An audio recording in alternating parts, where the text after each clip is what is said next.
I'll admit it, I'm a big word nerd. And when Wordle first came along, I got hooked just like a lot of folks. Wordle was going viral exactly at the time I was having my heart operation. It was a frequent topic of conversation during the time of my surgery, and with all the PT and follow ups and doctor visits and everything during my cardiac rehab. It was constant theme of the conversation. That feels like forever ago now, and it was just about 2 years ago. When Wordle first became popular, I would pull the code apart and study it, and I would marvel at its popularity while, in a jealous way, kind of questioning its legitimacy in the computer world. I mean, the code was good, don't get me wrong. I mean, I used to spend hours studying the minified version of that code. And I was envious, not only that someone came up with such a novel idea, but that they were able to turn it into such a notable financial win for themselves. That's kind of been my dream the whole time. I wanted to use my fascination with words and computers to talk about my anxiety. Before Wordle came along, I was obsessed with the New York Times crossword. I remember bragging once that my winning streak was over 500 days long. And if you're watching this on YouTube, you'll see that 571-day streak that I see every time I play a puzzle these days, front and center at the top of the page.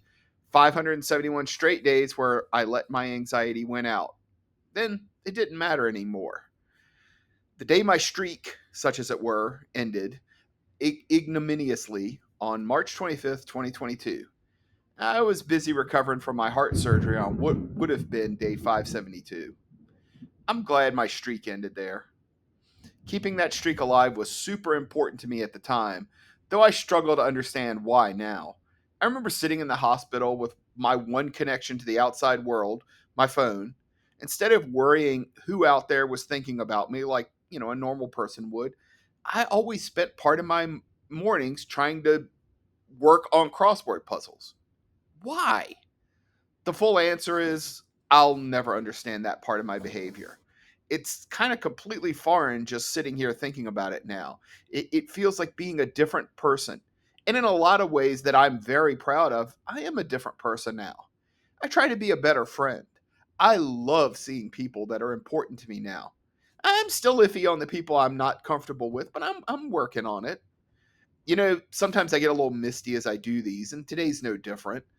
I'm not really feeling that extra gear that I get mentally when I have a great idea for one of these podcasts. Don't get me wrong, I'm doing okay mentally today. Not great, not awful. All right, there is one thing that I'm kind of working through today, but it means I have to talk negatively about someone, and I'm not going to do that.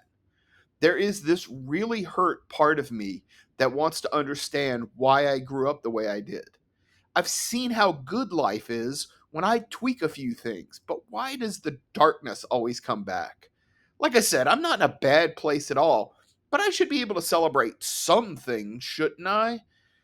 Yet the voice at the back of my head is always doubting me. I'm really committed to making these podcasts work out because this is a habit I need to form. Not like my silly little habit of starting every day chasing a crossword puzzle record literally no one cares about. Take care.